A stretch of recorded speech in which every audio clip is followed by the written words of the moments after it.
mbega uyu munsi mukuru watanguye gute? Ni umunsi mukuru washizweho na Diaspora ndundi, wahariwe ukaba witwa ko wahariwe Uburundi ku barundi bose baba mu mahanga, kugira ngo icambere bazirikane igihugu cy'Uburundi n'icungu zaco. Barundi kazi mwaba muri Kenya, wibuke neza yuko ibintu byose dukora Uburundi butuhanza amaso. Diaspora sinzira, Diaspora y'ubumwe, Diaspora y'ibikorwa.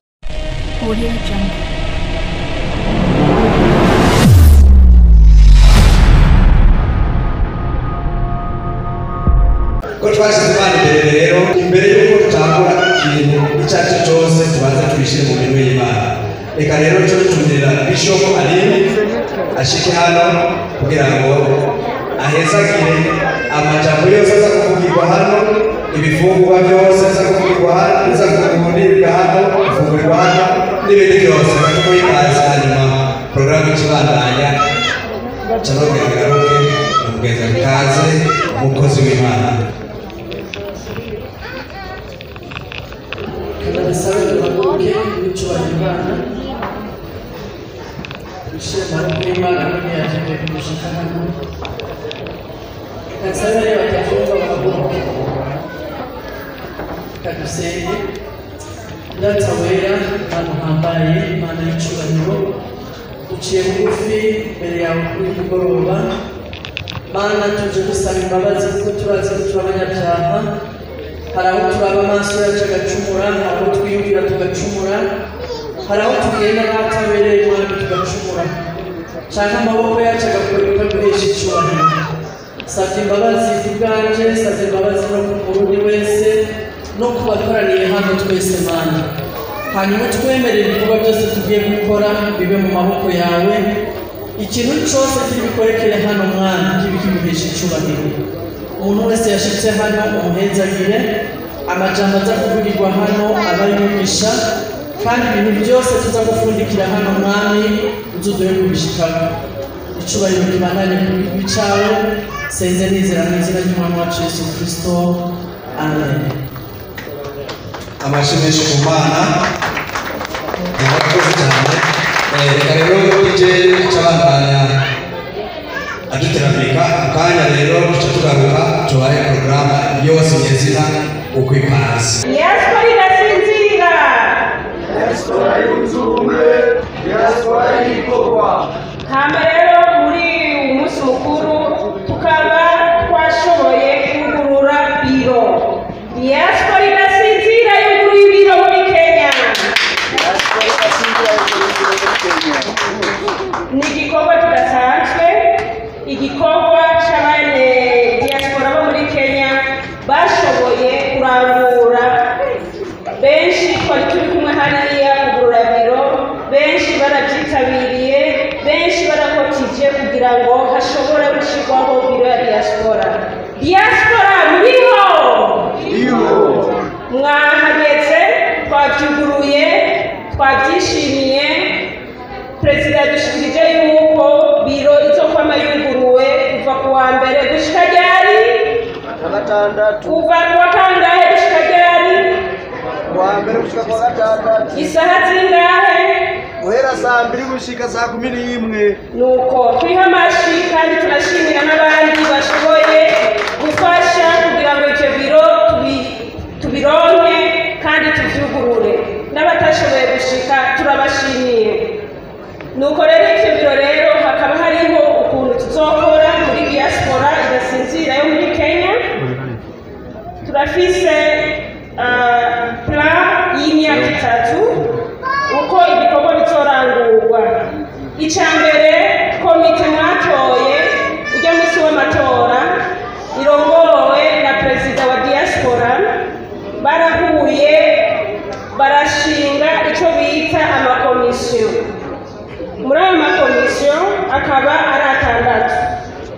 Iya mbere ni komisiyo y'ubuhanuzi, iya kabiri ni komisiyo y'abakenyezi n'urwaruka, iya gatatu ni komisiyo y'uburere, iya kane ni komisiyo irangura imigambi, iya gatanu ni komisiyo ijejwe umubano hagati y'abadiaspora, iya gatandatu ni komisiyo ijejwe amadepartema atandukanye. Muri uwo mwanya rero nifuza kubamenyesha muri ayo makomisiyo ni bande bazoyahagararira. Ni ukuvuga ko buri mumambre muri komite yarashinzwe amabanga yo guhagararira izo komisiyo n'umwubaha wacu perezida.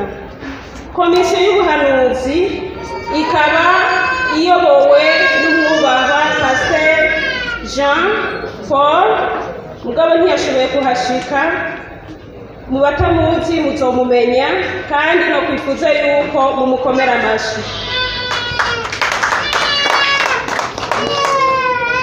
Muri iyo komisiyo ijeje cyane cyane guhanura, guhuza abantu n'ubuhanuzi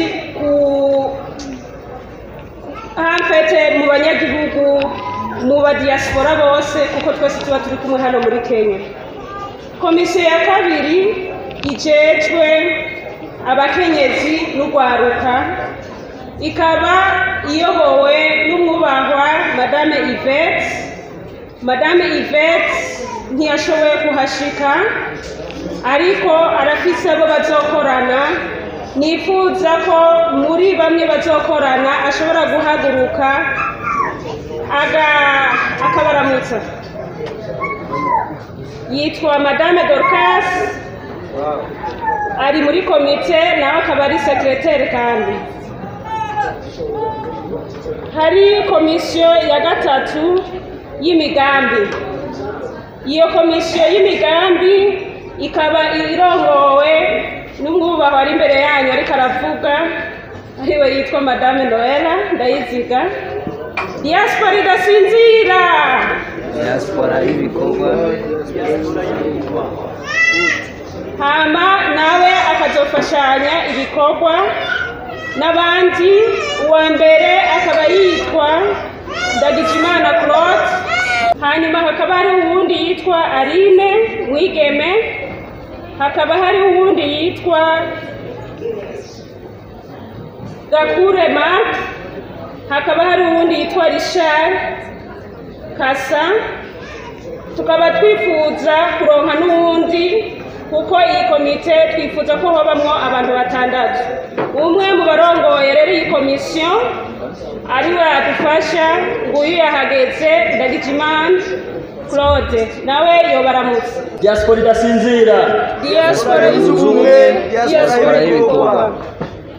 Jewe nitwa Jean Claude Ndagijimana, nkaba ndi muri komisiyo ijejwe ama event na project.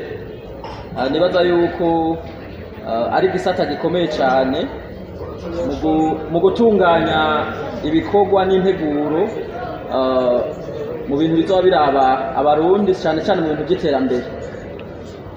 Nibaza ko atabyinshi mvuga, tuzovyerekana mu bikorwa tugiye kwerekana. Murakoze. Murakoze. Hakaba rero komisiyo ya kane ariyo y'uburere, ikazoba irongowe n'umwubahwa Elias Mukezimana. Iyi komisiyo rero y'uburere hakazoshingwa ama antene canke indongozi mu burere butandukanye, arizo bita county 47 zo ngaha muri Kenya. Nawe no musaba ko yohaguruka.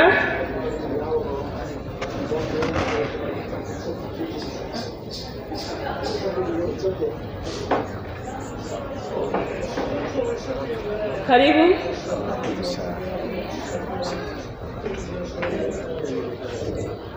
Diaspora idasinzira, Diaspora y'ubumwe, diaspora y'ibikorwa. ndabahaye mwiriwe mwese. Nagendanye n'uwunyungurije ngaha ariwe inspecteur w'ama-antenne, umwubahwa Marik, akaba ari umugenduzi w'ama-antenne. Harya hariho na mwubaka boss, asanzwe ari cegera cy'umugenduzi w'amantene. Nibaza yuko hariho byinshi tugiye kuzobamenyesha mu minsi ikurikira, kubera yuko mu ndwiza hazogenwa abarongozi b'uburere bashasha.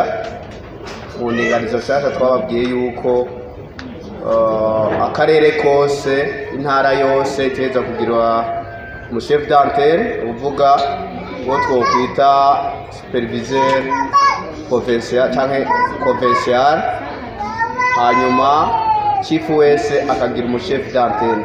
Ivyo rero tuzobivugana ko n'aba dusanzwe turaranguranye ico gikorwa cyo kurongora amantene. Nibaza yuko tuzobibamenyesha mu minsi ikurikira. Tugira amahoro twese. Murakoze. Komisiyo ikurikira ni komisiyo y'umubano, nayo nyene ikabandanya irongowe n'umwubahwa Elias Mukezimana. Nkamusaba yuko yohamagara uzomufasha muri ino komisiyo. Subire ndabaramutse. Nagomba sabe umwubahwa Bishop Aline ashike hano.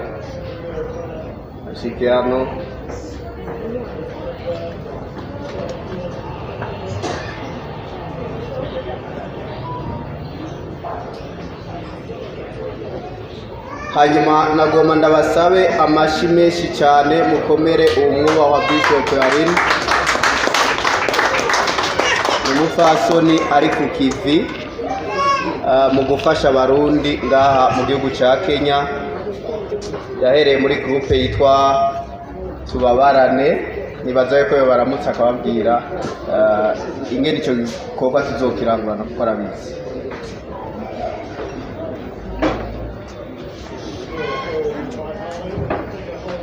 Nabaramukije nk'uko bivuze ico gisata c'imibano usanga tubikora twisunze abantu baba bahuye n'ibibazo ngaha muri iki gihugu.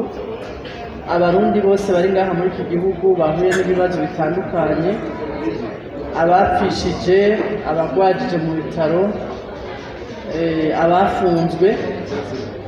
Niko dusanzwe tubitegura rero tukabagendera turi kumwe n'umurongozi wacu hano Elias. Rero hari byinshi bimaze gukorwa, hari n'ibindi tutarakora, kandi twizera ko mudushigikiye byose tuzobishikako. Imana yo mwijuru ibahezagire.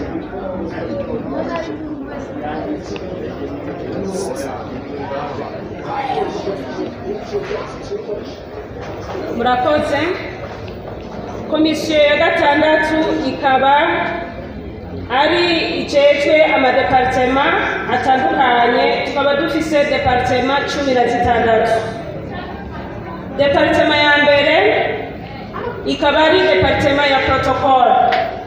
Iyo ikaba irongowe n'uwitwa Ntawumvukiye Eli. Abanza guhamagara baraza guhagarara hajya mubabone.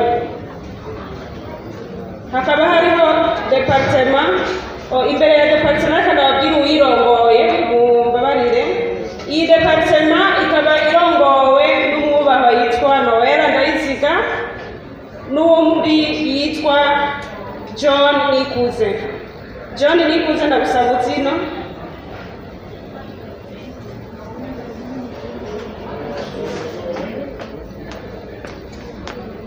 John Nikuze niwe dufashanya muri departema. Hanyuma hakaba hariho departema ya security ikaba irongowe na Mpawenayo Nestor. Tukaba dufise departema ya patriotisme ikaba irongowe na Innocent afashijwe n'uwitwa Misago Sebastien. Hakaba harimo departema ijejwe ubuzi ikaba irongowe n'uwitwa Dangote.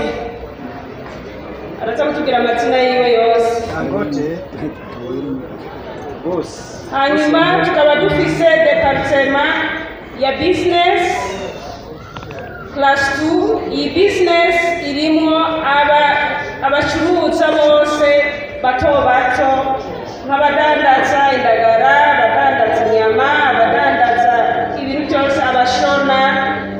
Mwabonye no hanze hari abazanye indagara n'uburobe. Ikaba irongowe n'uwitwa Madame Paula Nizigiyimana, akaba atashoboye kuhagera kuko yahinyagaye ukuguru ntibyamukundiye.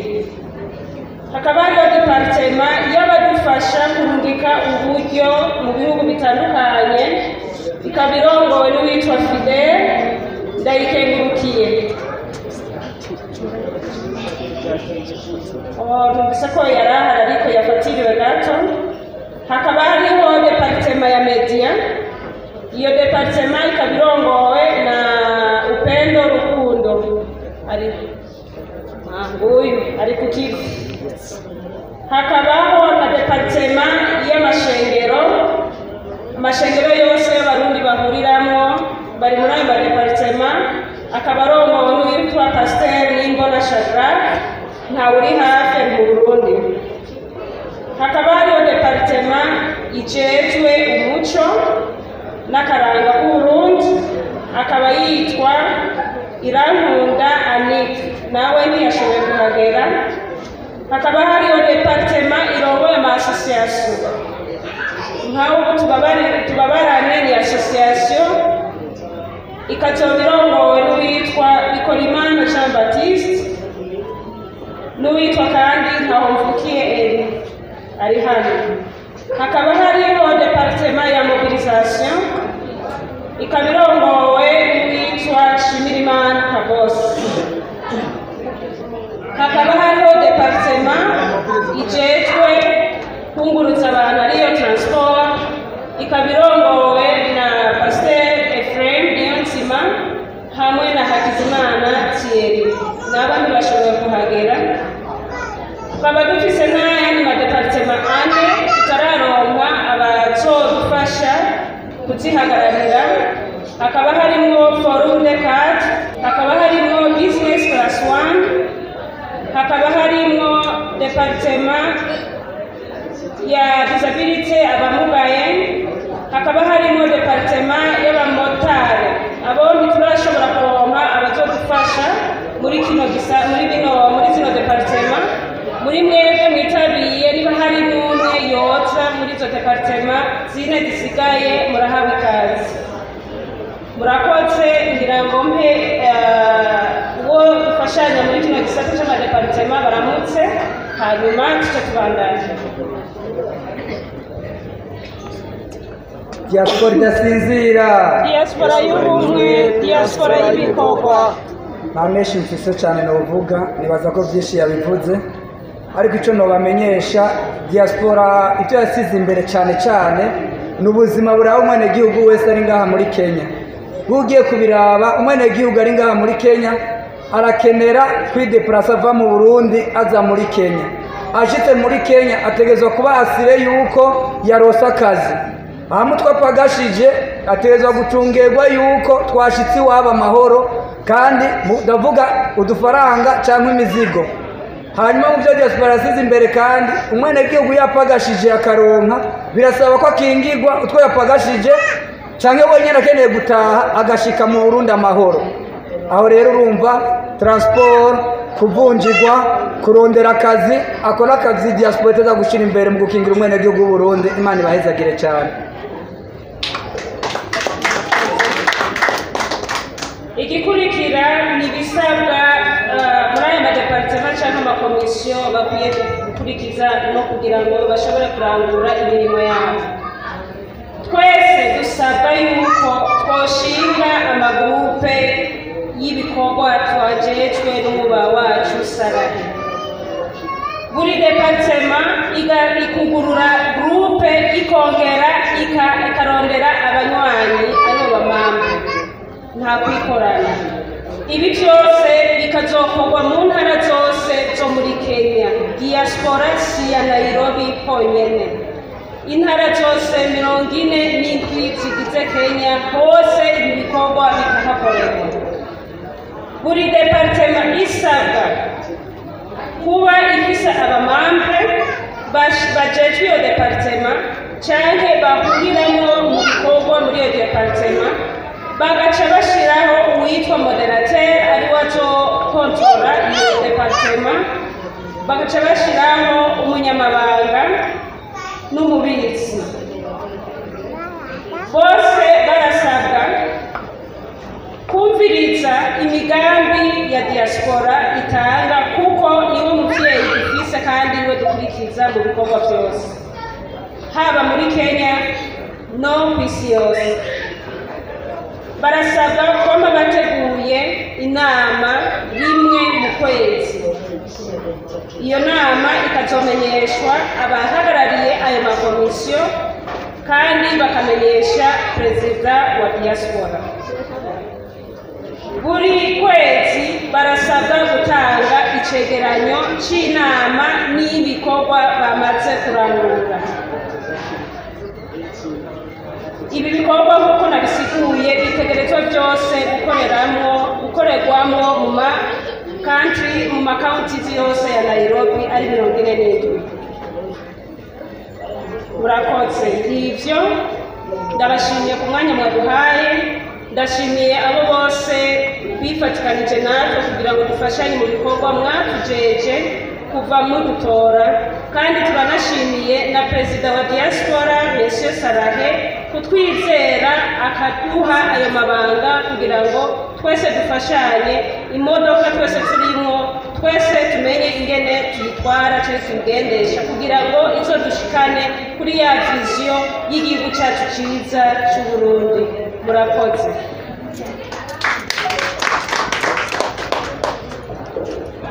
turashusha amaboko, turashusha hama twugurura ibiganza, hama dukubite rimwe. Twakurikiye neza bro, duhe wawe utabitoya tugura pesi nyene. Twagiye turashusha amaboko hama twugurura rero. Abatatu kwita rimwe kwita. Wala ayo mashini rero amashya check ishuri. Niyo tugomba dutangure koma kubera ndamumenga hari abamaze kubabara mu maboko n'ibiki yo muri nimugire ubwoba dushikana mu gatondo ishisikaro uwateke ijisho ararike niko bimeze. Hanyuma ukanya turatanga kubaje ibi nambaye naza gukura nyegeze karabati nyegeze, hanyuma rero turakora kugakubita nyene tugakubita neza tukanyukura. Nuko rero twagiye rero tugiraniwe amashi, tugatuwe amashi yaciye ku ishuri vice president nizo komisiyo zose n'ukuntu zizokora. Twagiye twashurije dushushe shusha amaboko ugurura boga moja. Wow, hari abakerewe turasubiramo mpaka tubitoye twese. Amashi yaciye kuri KU cyangwa muri kwe. Twagiye turashusha amaboko rero twashurije twese shusha ugurura boga moja. Good. Murakoze cyane. Aditera gakuru hanyuma tushitwana na program. Welcome. Okay, hama ndagize mwiriwe mwese aho muherereye. Hama ku mazina yanje nitwa Nibona Pasteur. Sanzwe ndi Murundi kandi ndakunda igihugu cy'u Burundi cyacu, kandi ndakunda no kuba no gukundisha abantu gukunda igihugu cy'u Burundi. Hariho abantu kenshi na kenshi twebwe abarundi iyo tumaze gushika muri iki gihugu cy'usanga tugashaka kwinjira tuba abanyakenya. Icyo nzi ni uko twese turi abarundi. Tugire ku mico n'imigenzo y'abarundi uko byari bimeze kera, ibintu byarahindutse. Kera ndibuka kera tucaruka hariya mu ngo zacu twaje tuva, ndazi ni bake bavuye mu gisagara baje bava mu bisagara. Benshi uko turi ngaha twaje tuva mu hiyo mu misozi ya ruguru. Kera twarakunda kuba turiko duterama, ukuvuga kera hari ukuntu twakunda guterama kwa basokuru, aho twaba twasase nk'ikirago tukaba twacaye n'umuriro turiko turagira ibintu by'isokozo. Basokuru nabo bariko baducira imigani, abandi nabo turiko turakora nk'ibintu by'ibitito, ibisokozo, ibintu nk'ivyo. Ivyo rero mu rungano rw'iki gihe tukaba dusa n'ababisize ku ruhande tukaba tutariko turabikurikiza kumva z'uko uburyo bwa tekinoloji abantu benshi usanga batacicara hamwe baganire cyane batera inkuru cyangwa batangure gusohozanya. Je rero nari mfite umugani umwe nagomba kuvuga nagomba gutanga kuri uwo mwanya. Ni umugani werekeye ubuzima. Kera mwarumva yuko ibikoko byavuga, kera ibikoko byaravuga kandi ibikoko byaraza no gusaba abageni, ibikoko byaragenda gusaba umugeni. Rero ibwami hariho umugeni, uwo mugeni umwami akaba yavuze yuko aza gutwarwa ibikoko byose biripanga bizi yuko biza gutahana umugeni umwe. Uyu munsi barategura indya ziryoshye cyane, izo ndya baca bashyiramo agapiripiri kenshi. Basizemo agapiripiri barahamagara ibikoko barabitondeka ku murongo barabibwira ati ibikoko kiza kumara ibi byo kurya kikabirya kikabimara kitagize. Murazi indya zimwe piripiri ku buryo zikunda iyo umuntu ariko arazirya cyangwa iyo yaza piripiri kakagusarira agapiripiri kakakubaba kenshi na kenshi bavuga. Ibyo rero ni ibintu natwe byo byama byadushikiye iyo uriye agapiripiri urabyumva. Umugeni rero yari bwami, yari ngaho umugeni, ibikoko nabyo byari ngaho, hari intare, hari ifisi, hariho n'imbwa novuga yuko harimo n'agakwavu karimo n'impene n'iki n'ingurube. Ibikoko ndatonda umurongo, haratangura igikoko cya mbere kirajya. Amakondisiyo bari batanze bari bavuze yuko igikoko kiza kumara ibyo kurya kitagize kubera ipiripiri, nicyo kiza guce gitahana kitagize igihe arikiriye ibyo byo kurya. Ibyo kurya biryoshye birimo ipiripiri, barazana igikoko cya mbere kirajya kica umugeni arananiwe, barazana ikindi gikoko kijya kabiri kirajya kirihangana kiba kirananiwe. Barazana ikindi gikoko kigira gatatu, twavuga ko ari nk'impene irajya ahantu nayo irananirwa kiba kirananiwe. Agakwavu mu bikoko murazi ko agakwavu bagafata ko ari igikoko giciye ubwenge, ari bakame iciye ubwenge. Agakwavu kamaze gushika imbere kurya ya meza n'isahani n'ibyo kurya gaca kavuga ngo banze bakazanira amazi. Murazi yuko amazi iyo agapiripiri kakubavye ukanywa amazi, urazi yuko amazi aragabanya burya bukari bw'ipiripiri. Rero agakwavu kariko karya bya byo kurya, agapiripiri kakabavye kaca gatora y'amazi kakinywera, ntibamenye icyabaye. Kariko kegereza kumarira bya byo kurya gaca kabwira umwami ati mwami je natangajwe n'ukuntu uriya yatanguye numvise agira ngo mugabo je sinagira, murumva je yuko niko ndabikora, je sindiko nagira ibyo ariko abikora muri je kugira aze gutahana wa mugeni. Ibyo kurya bimara batigeze bahindura yuko agakwavu kageze kigeze kababwa n'iyo piripiri. Iwo rero wari umugani w'agakwavu n'ibindi bikoko aho byari byageze gusaba umugeni ibwami. Urakoze cyane, amashyi menshi kuri uyu mugore wacu. Uyu muntu rero ndababwiye reka tumushuhirize basha, ushuhirize babireke twashuhije, kugorora amaboko, piga moja. Good, urakoze cyane.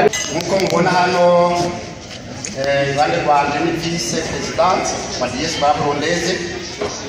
Uyu murasanzwe muzi ni secrétaire akaba na porte parole.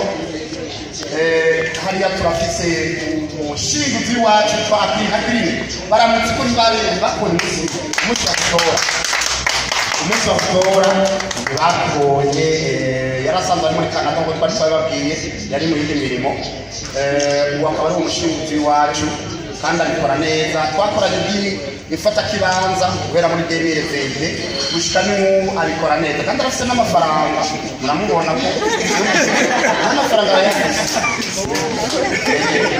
hariya hirya turafise transport twarayongeyemo ko n'integritive John yasahana cyane mu departement adasanzwe ngomba mpamagare kandi abantu basanzwe batwara uburere chef d'antenne wese ari ngaha anyaruke chef d'antenne wese wa ego ndabanje gushimira Imana mushobora byose yoyo yaduhaye uburyo ikaduha n'ubuzima ikadushikana kuno munsi mukuru turi bazima hanyuma naje nkuko babivuze abubahwa yuko naserukiye antene yo mu Mombasa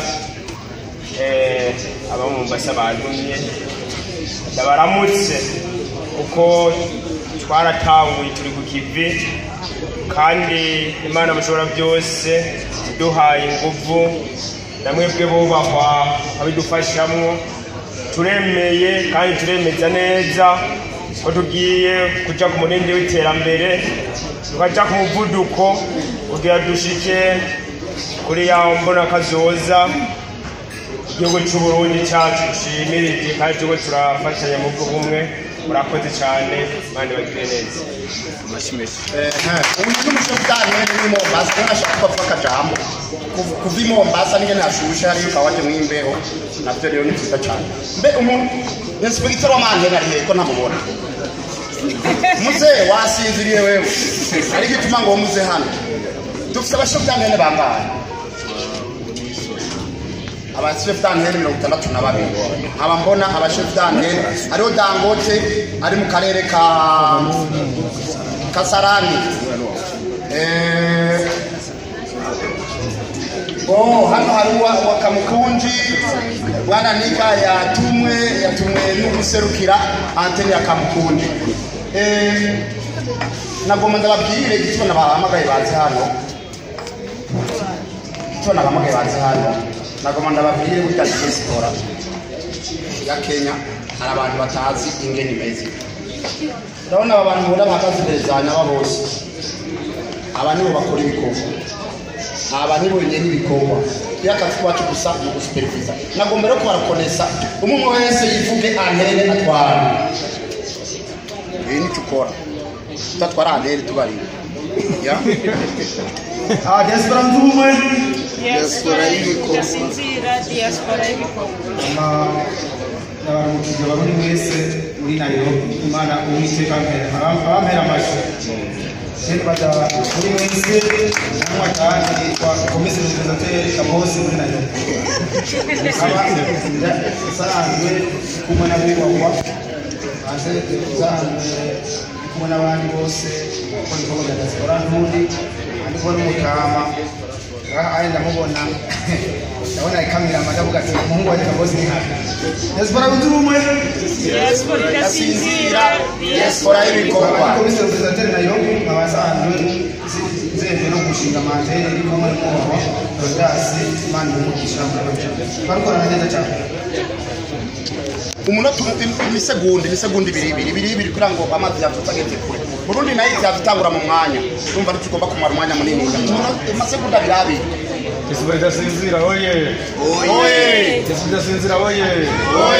amajeri mazina ntibanitwa barega yabo Karimu Alias Dangote tuzigeza kumenyekana cyane amajeri masurukira abandishe d'antenne bakasarani hanyuma abandahari ngaha mugabo abo dutwara sinzi ko ari uburyo sinzi bimeze gute samutego tutubane ariko kugira ngo bizogenda neza Diaspora irasinzira oye sawa mufate icyicaro uheza kuza mu cyicaro cyiwe egera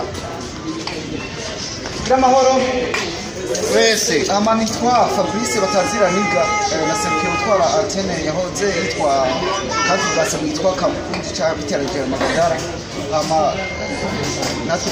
natwe dushaka kubatera ibintu dusubira inyuma tugende tujya imbere hama kidumu mwari duheze kubona yo bashyize ngaha iki ni kirimba ariko nta tera imwe yabitangutse ariko turi hamwe twese birashoboka dutanguze icyo gikorwa murakoze bwana Fabrice murakoze cyane ku mazina yitwa Bimana Kirishya cyane sanzwe n'icyo byantene wa Mutarika na Gashi Makaranze murakoze cyane murakoze cyane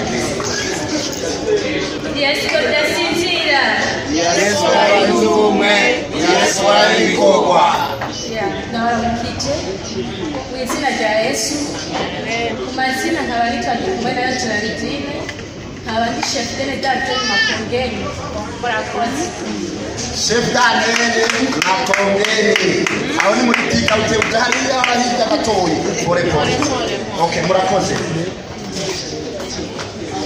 komite executive Diaspora oye Diaspora y'ubumwe oye murakoze hama ku mazina nitwa Niyonga Leonidas nkaba ndi inspecteur njejwe amantene yose hano muri Kenya nta byinshi mvuga byinshi tuzobivuga umwanya uracariho ariko ndanezerewe gusa n'abantu bari ngaho nubwo ari bake ariko baranezereye murakoze eko barundi kazi musanze ngaha muri Diaspora muri Kenya abo bari bamwe mu bashekane bashoboye kwitaba uyu munsi udasanzwe mugabo nagomba nongere turokonese mushiki wacu cyane yitwa Clarisse ruhanuka akabaramutsa akaba asanzwe akora mu service Clarisse agukuramutse aba Diaspora karibu cyane baramutse Clarisse n'umuntu akunda Diaspora cyane rwose ibikorwa bya Diaspora akaba nawe yaje hano baturi kumwe twabonye umuhungu muri hariya yabaramukije nyakubahwa Dominique Gihena rero urabona ko turi ngaha kandi nibaza ko dukwiye ijambo ry'uno munsi rero twagomba tubashikirize nk'uko musanzwe kwibuka amazi y'isi tubabwira uyu munsi witwa Burundi Day pour la Diaspora burundaise mu kirundi ngo umunsi w'abarundi baba bakorera imirimo yabo mu mahanga uyu munsi rero ukaba wahimbajwe mu bihugu byose ibyo twita organisation pays abarundi bose bava bakagera bashize hamwe bagiye hamwe kugira ngo bahimbaze uyu munsi mukuru mbega uyu munsi mukuru watanguye gute ni umunsi mukuru washizweho na Diaspora ndundi wahariwe ukaba witwa ko wahariwe Uburundi ku barundi bose baba mu mahanga kugira ngo icambere bazirikane igihugu cy'u Burundi n'incungu zaco bazirikane igihugu cy'u Burundi hamwe n'incungu zacu niho mwabonye mu biganiro mu bikorwa twagiye turakora twumvirije ijambo ryavuzwe n'usanzwe ajejwe patriotisme umubahwa Innocent merci beaucoup wavuze ikintu kidasanzwe aho abarundi bose baba ngaha muri Kenya dutegerezwa kwigisha abana bacu ico bitwa igihugu cy'u Burundi gukunda igihugu no kugikundisha n'abandi bose kugira ngo twame twizirikana ni ukuvuga rero uyu munsi mukuru mu vyatumye dukoranira hano ni ukuvuga yuko twari kugira tuzirikane igihugu cy'u Burundi twongere twibuke n'incungu zacu igihugu cyacu cy'u Burundi ikigira kabiri cyatumye uyu munsi mukuru uba hano kwari kugira ngo abarundi bose bamenye aho Uburundi bugeze uno munsi naho buzoba bugeze muri yambono y'umukuru w'igihugu y'ibihumbi 2040 hamwe n'ibihumbi 2060 hari abantu benshi baba muri Kenya batazi igihugu cyacu cy'u Burundi ciza aho kigeze uyu munsi rero nakaryo kugira ngo tubamenyeshe yuko mu Burundi dutegereza kumenya ko twebwe abarundi baba mu mahanga ari twe dutegereza guteza imbere Uburundi kanatsinda mwarabonye ko dufashijwe n'umukuru wacu nyene icubahiro General Evariste Ndayishimiye. Murabona yuko igihugu cyacu cy'u Burundi kiriko gitera imbere cyane gose, haba mu bikorwa by'iterambere, haba mu mutekano, eka mbere n'ibindi byose bigize Uburundi. Kubw'ivyo rero nagomba ndabamenyesha abarundi bose bangaha muri Kenya yuko dutegerezwa kuma twitwararika, twitaho Uburundi, tukamenya aho bugeze, tukabuteza imbere. Kandi amafaranga dukorera hano muri Kenya dutegerezwa kumenya yuko ukanubitse mu Burundi ibikorwa byose ukora hano muri Kenya umenye yuko ari ibikorwa bitegerezwa guteza imbere Uburundi bwacu bwatwibarutse. Uyu munsi mukuru rero kabaye akaryo kugira ngo ndabibutse barundi kazi mwagaha muri Kenya, wibuke neza yuko ibintu byose dukora Uburundi buduhanze amaso. Kanatsinda barazi yuko umudiaspora tuvuze umudiaspora ni umuntu aba afite amafaranga, sivyo none? Umudiaspora ni umuntu aba afite amafaranga. Hajya mu Burundi utu dufaranga ukorera, aya mafaranga ukorera ngaha muri Kenya n'abantu bake mu Burundi bayaronka. Rero mutegerezwa kuyakoresha kugira tuteze imbere mu Burundi. Niyo mpamvu rero twakorani hano dusubire tubatera akambo tuvuga tuti igihugu cyacu kibarutse mutegerezwa kwiteza imbere. Ubugira gatatu, iri huriro ry'uno munsi kwari kugira ngo abarundi baba mu mahanga bashimira Imana ku byiza yabagiriye. Murabizi ngene twaje hano muri Kenya, si uko se hari umuntu yifuza kuza muri Kenya mugabo ntabishobore. Hari abantu benshi bari mu Burundi bafise n'amafaranga menshi mugatarigera hanyura muri Kenya, mugabo wewe uri hano muri Kenya urakora akazi kandi mwafise n'amagara meza, ndabona muranaberewe cyane, mwikomera amashi kwanza. Rero ibi bintu n'ukuri tubishimira Imana. Umuntu wese ari ngaha ategerezwa gushimira Imana yo mushobora byose, yashoboye kudushikana aha, yashoboye kuduha ingufu dukorera muri Kenya, yashoboye kuturinda, nta wagwaye, nta uri mu bitaro, nta uri mu gasho. Rero wari umunsi ni n'umunsi udasanzwe kugira ngo dushime Imana kuba idushoboza kuba muri iki gihugu c'amahanga, hama mbere twashobora no kwiteza imbere. Ivyo byose twabishimira Imana. Ubugira kane, uyu munsi mukuru udasanzwe itariki 26 n'akaryo kadasanzwe kugira ngo abarundi twese tuba mu mahanga twunge ubumwe, atanumwe asigaye inyuma mu kurengera imigambwe, amadini, amoko, intara n'ibindi byose byoza bitandukanya, maze abacayemo basubize hamwe. Uyu munsi mukuru twaje guhimbaza kugira ngo twese twiyumvanemo, dushire hamwe, tutaravye amadini, tutaravye ubwoko, tutaravye ibinabiriga. Kubw'ivyo rero uyu n'umunsi mukuru udasanzwe. Umuntu wese ari ngaho kandi ababona mwese muranezerewe kandi muraryohewe. Nabonye yuko twese tuva mu bice bitandukanye, imibereho itandukanye, amadini atandukanye, ariko murako twashoboye gushika hamwe twese kugira ngo twerekane ubumwe abarundi tuba mu mahanga dufitaniye. Norangiza kandi ndababwira yuko ku nshuro ya mbere 2024 naha rero abarundi twese bose mu bihugu byose mu ntara zose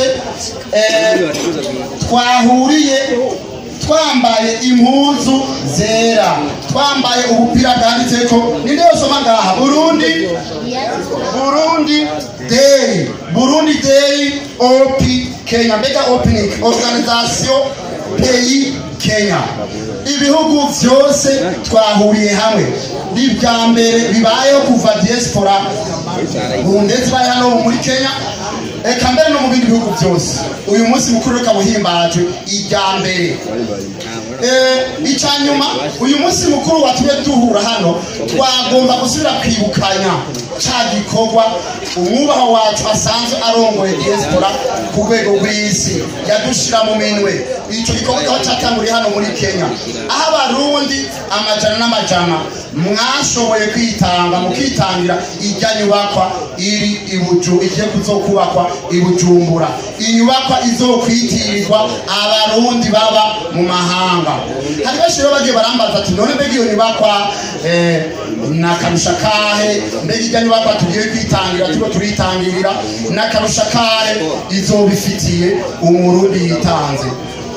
Icambere coco ni ishusho ryiza ku murundi wese aba mu mahanga, aho ashobora kwitangira inyubakwa imwitirirwa akayitanga ataravye icari, ataravye hari umuhutu, ataravye ko ari mutuzi, ataravye umugambe, ataravye idini. Mugabo abarundi bose baba mu mahanga tukaja hamwe tugaheza tukishingira tukibakira inyubakwa itujeje.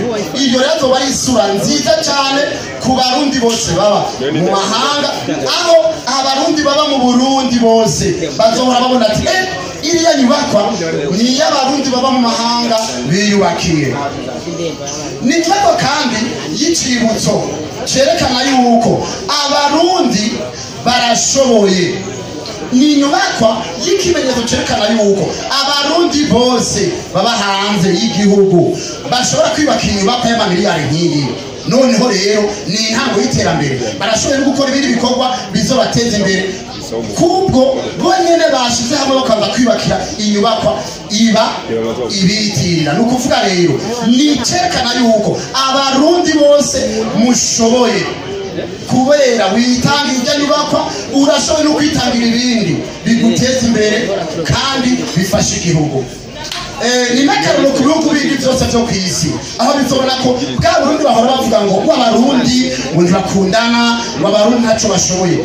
Azoba ari ishusho nziza no ku bindi bihugu, aho abarundi bashobora gushira hamwe mu bihugu bitandukanye, muri Afrika, muri Amerika, bakubaka. Bizoba ari n'akarero ku barundi cyangwa abanyamahanga, aho bavuga bati bajya abantu bashobora kuja hamwe bakubaka inyubaka ingana kurya. Audio Jungle.